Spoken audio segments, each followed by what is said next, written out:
Halo gengs, balik lagi bareng gue di channel Tren Hidup, tempat lo dapet obrolan real soal hubungan, cinta, dan drama kehidupan yang gak bisa lo omongin ke sembarang orang. Hari ini kita masuk ke topik yang berat banget, tapi jujur, banyak dari kita pernah atau lagi ngalamin cinta terlarang yang gak bisa dihindari. Iya, kita semua tahu teori-teori soal moral, etika, komitmen. Tapi hati manusia gak selalu bisa diprediksi. Kadang lo jatuh cinta sama orang yang seharusnya gak lo cintai. Entah itu pasangan orang, mantan sahabat, atasan lo sendiri, bahkan dalam beberapa kasus ekstrim, saudara tiri. Dan lo gak minta jatuh cinta. Tapi itu kejadian. Dan sekarang lo terjebak antara perasaan lo yang tulus sama kenyataan bahwa hubungan ini gak seharusnya terjadi. 1. Kenapa bisa terjadi? Pertanyaan pertama yang sering banget ditanyain, kok bisa sih jatuh cinta sama orang yang salah? Jawabannya gak sesimpel itu. Kadang karena intensitas hubungan. Lo sering bareng, sering cerita, ada ikatan emosional, lalu tumbuh rasa nyaman. Dari nyaman jadi ketergantungan. Dan dari situ, tanpa sadar, lo mulai punya rasa. Contohnya, lo lagi deket banget sama rekan kerja yang udah punya pasangan. Lo sering curhat ke sahabatnya pacar lo sendiri. Lo terlibat hubungan rebound pas lo lagi rentan, dan ternyata lo malah beneran suka. Manusia itu makhluk sosial. Dan hati kita gak sekuat logika. 2. Perasaan itu nyata. Tapi, ini bagian paling bikin frustasi. Perasaan lo tuh nyata. Lo beneran sayang. Lo beneran ngerasa terhubung. Tapi hubungan ini salah di mata banyak orang, dan lo pun tahu itu. Nah, disinilah konflik batin mulai terjadi. Lo mulai galau tiap hari. Lo ngerasa bahagia pas bareng dia, tapi langsung dihantui rasa bersalah setelahnya. Lo mikir, kenapa sih gue jatuhnya sama dia? Lo coba jauhin dia, tapi hati lo narik lagi. Dan kadang yang lebih nyakitin tuh, lo merasa gak punya pilihan lain. Kayak semua jalan udah lo coba, tapi lo tetap balik ke dia. 3. Cinta terlarang gak selalu berarti nafsu. Banyak orang berpikir hubungan terlarang cuma urusan fisik, nafsu, atau cari selingkuhan. Tapi gak selalu kayak gitu. Kadang justru cinta terlarang itu lahir dari hubungan yang sangat dalam secara emosional. Lo bisa cerita hal-hal yang gak bisa lo share ke siapapun. Lo ngerasa dia lihat lo sebagai diri lo yang sesungguhnya. Tapi justru karena kedekatan itu, lo jadi makin susah lepas. Makin terikat. Dan disitulah mulai timbul rasa frustasi dan kehilangan arah. 4. Lo gak sendiri. Percaya atau enggak, lo bukan satu-satunya orang yang lagi ngejalanin dilema ini. Banyak banget orang di luar sana yang lagi berjuang dengan cinta yang salah tempat. Tapi bedanya, ada yang tenggelam di dalamnya sampai nyakitin diri sendiri dan orang lain. Dan ada juga yang berani menghadapi kenyataan, walau pahit. Jadi sekarang pertanyaannya, lo mau jadi yang mana? 5.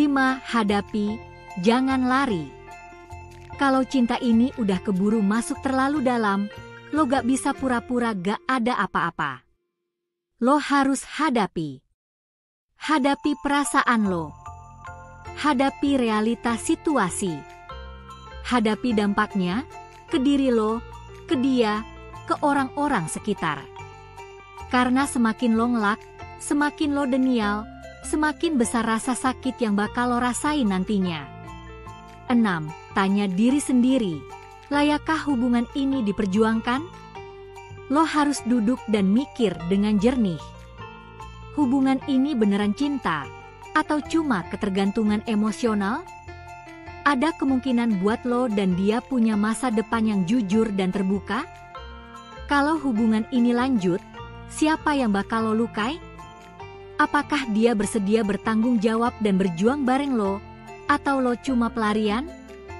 Kalau jawabannya cuma lo yang berjuang, dan dia terus ngasih harapan kosong, lo harus pertimbangkan buat mundur. 7. Bangun batasan dengan jelas. Kalau lo memutuskan buat berhenti, lo harus bikin batasan yang tegas. Jangan ketemu dalam situasi berdua. Jangan komunikasi pribadi yang gak penting. Jangan stalking dia di media sosial. Kedengerannya keras, tapi itu satu-satunya cara buat nyelamatin diri lo dari hubungan yang perlahan menghancurkan. Kalau lo memutuskan buat memperjuangkan, misal setelah dia beneran pisah dan lo siap nerima konsekuensi, pastiin lo jalanin dengan keterbukaan, tanpa tipu-tipu. 8. Healing setelah terjebak. Kalau lo akhirnya berani lepas, bukan berarti semuanya langsung baik-baik aja. Kadang yang paling susah bukan perpisahannya, tapi mengobati trauma dan luka batin setelahnya. Lo akan ngerasa kosong karena kehilangan orang yang lo sayang. Marah sama diri sendiri karena pernah ada di situasi itu. Malu karena pernah bodoh. Tapi ingat, healing itu proses. Lo gak perlu buru-buru sembuh. Yang penting, lo konsisten buat merawat diri lo sendiri lagi. Balik ke hal-hal yang bikin lo bahagia. Temuin ulang identitas lo. Dan buka hati buat cinta yang sehat dan layak buat lo. 9. Belajar dari pengalaman. Semua hal yang terjadi, bahkan yang paling pahit sekalipun, pasti bisa jadi pelajaran. Lo pernah terjebak cinta terlarang? Iya. Tapi jangan biarin itu jadi satu-satunya cerita tentang diri lo. Ambil pelajarannya. Lo sekarang jadi tahu batasan emosi. Lo lebih bisa jaga hati di situasi yang rawan. Lo ngerti arti cinta yang sehat. Dan yang paling penting, lo belajar buat gak ngorbanin diri sendiri demi cinta yang setengah-setengah. Penutup. Gengs, jatuh cinta itu emang di luar kendali. Tapi memilih buat tetap tinggal, atau memilih buat pergi, itu tanggung jawab kita. Cinta terlarang gak selalu bisa dihindari, tapi bisa lo kendalikan arahnya. Dan kalau lo lagi ada di situasi ini sekarang, jangan takut. Lo kuat. Lo bisa ambil keputusan yang benar buat diri lo, walau awalnya sakit. Karena kebahagiaan yang sejati gak lahir dari hubungan yang gelap, tapi dari relasi yang jujur, terbuka, dan saling menghormati. Kalau lo punya pengalaman atau cerita pribadi, feel free buat share di kolom komentar. Dan jangan lupa like subscribe, karena kita bakal terus bahas topik-topik real kayak gini di channel Tren Hidup. Sampai ketemu di video selanjutnya. Jaga diri, dan jaga hati lo baik-baik.